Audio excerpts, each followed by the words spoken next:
अगर आप पढ़ते हैं क्लास 10th और 12th में और आपको देना है 2025 में बोर्ड एग्ज़ाम, तो आ जाइए इस वीडियो में। Hello my dear lovely students, welcome back to my channel smart student with Shraddha में मैं आप सभी का स्वागत करती हूँ। तो आज का ये वीडियो हमारा सुमित्रा नंदन पंत जी के जीवन परिचय पर आधारित है और साथ ही साथ मैं आप लोगों को जीवन परिचय लिखने का एक अच्छा सा बेहतरीन तरीका बता करके जाऊंगी, तो बने रहिएगा वीडियो के लास्ट तक। चलिए शुरू करते हैं।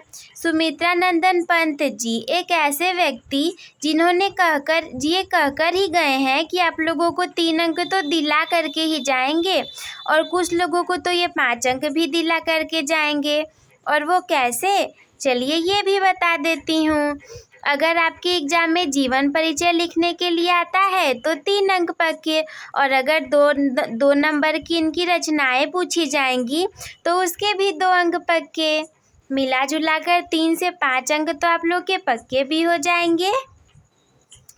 तो चलिए शुरू करते हैं। सबसे पहले मैंने पिछली वीडियोस में भी आप लोग को बताया था कि जब किसी का भी जीवन परिचय लिखेंगे तो सबसे पहले एक छोटा सा बॉक्स बना लेंगे। ये हमने बॉक्स बना लिया। नहीं, सबसे पहले आप लोग को ब्लैक कलर के स्केच से हेडिंग डाल देनी है। जैसे मैंने डाल दिया सुमित्रा नंदन पंत, उसके नीचे एक बॉक्स बना लेना है और इस बॉक्स में आपको यहाँ पर जो भी रहेंगे कवि, लेखक, लेखिका, कवियत्री, वो लिख करके एक संक्षिप्त परिचय हेडिंग डाल देना है। फिर आपको उनका जन्म स्थान, माता पिता, मृत्यु, प्रमुख रचना, किस युग के काल के थे, जितनी चीज़ें पता होंगी बस उतनी लिख देनी है। तो जन्म हुआ था इनका 20 मई सन 1900 ईस्वी में। बहुत सिंपल है, 1900 ईस्वी तुरंत याद हो जाएगा। जन्म स्थान कौसानी ग्राम में। पिता थे इनके पंडित गंगादत्त पंत और मृत्यु हुई थी इनकी 28 दिसंबर सन 1977 ईस्वी में। मिला जुला कर 77 साल जिए, 1977 में मृत्यु हो गई और 1900 में जन्म लिया। बहुत आसान है, आप लोग याद कर लीजिएगा। और ये नहीं याद रहेगा अगर कि 28 दिसंबर 20 मई तो भी कोई बात नहीं, बस सन 1900 और 1977 ईस्वी इतना याद रखेंगे। प्रमुख रचना थी इनकी चिदंबरा। अब इसी चीज़ को हम जीवन परिचय के रूप में कैसे लिखेंगे, तो जीवन परिचय इनका हम लिखना शुरू करेंगे। सबसे पहले आप लोग को हेडिंग डाल देना है जीवन परिचय, फिर लिखना शुरू करेंगे। और किसी भी लेखक का लिखेंगे तो बिल्कुल अच्छे से लिखना शुरू करना है। सुकुमार भावनाओं के कवि और प्रकृति के चतुर चितेरे, इन्हें प्रकृति का सुकुमार कवि भी कहा जाता है, तो हम ऐसे लिख देंगे। श्री सुमित्रा नंदन पंत का जन्म 20 मई सन 1900 ईस्वी को प्रकृति की सुरम्य गोद में अल्मोड़ा के निकट कौसानी नामक ग्राम में हुआ था। अब इन्हें प्रकृति से बहुत ज़्यादा लगाव था, तो इनके जीवन परिचय में हम प्रकृति को भी लेकर के लिखेंगे। और इनके जो इम्पोर्टेंट पॉइंट्स हैं, जैसे 20 मई सन 1900 ईस्वी, अल्मोड़ा, कौसाम्बी, तो इसे हम हाईलाइट कर देंगे। बट एग्ज़ाम में हाईलाइट मत करिएगा।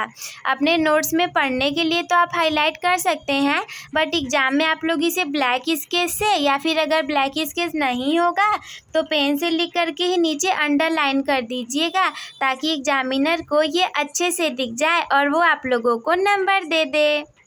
इनके पिता का नाम पंडित गंगादत्त पंत था। मतलब सुमित्रा नंदन पंत जी के जो पिताजी थे उनका नाम था पंडित गंगादत्त पंत। पंत जी ने अपनी शिक्षा का प्रारंभिक चरण अल्मोड़ा में पूरा किया। मतलब जहाँ इनका जन्म हुआ था वहीं पर इनकी प्रारंभिक शिक्षा भी हुई। अल्मोड़ा तो आप लोग याद रखेंगे। इनकी कृति चिदंबरा पर इनको भारतीय ज्ञानपीठ पुरस्कार मिला। मतलब इनकी जो रचना थी चिदंबरा, जिसे मैंने प्रमुख रचना में भी लिखा था ना, तो उस पर इन्हें भारतीय ज्ञानपीठ पुरस्कार मिला। 28 दिसंबर सन 1977 ईस्वी को इस महान साहित्यकार ने इस भौतिक संसार से सदैव के लिए विदा ले ली। और चिर निद्रा में लीन हो गए।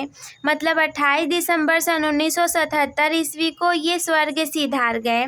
तो ये था पूरा जीवन परिचय।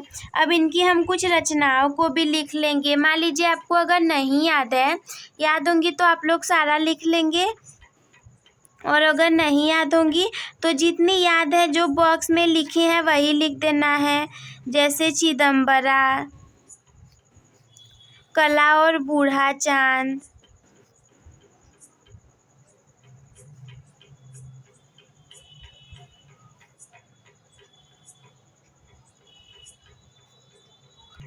बस जितना याद होगा उतना ही आप लोग को लिख देना है। और भी याद हो तो लिख लीजिएगा। तो ये वैसे आप लोग को उसमें लिखा रहता है कि किसी एक रचना का उल्लेख कीजिए, तो बहुत ज़्यादा समय इस पर नहीं देना है क्योंकि आप लोग को और भी प्रश्न करने होंगे। तो ये था हमारा पूरा का पूरा जीवन परिचय। आई होप कि आप सभी लोगों को समझ में आ गया होगा। तो अपने टॉपर बनने की जर्नी एक टॉपर के साथ शुरू करने के लिए चैनल को सब्सक्राइब कर दीजिएगा।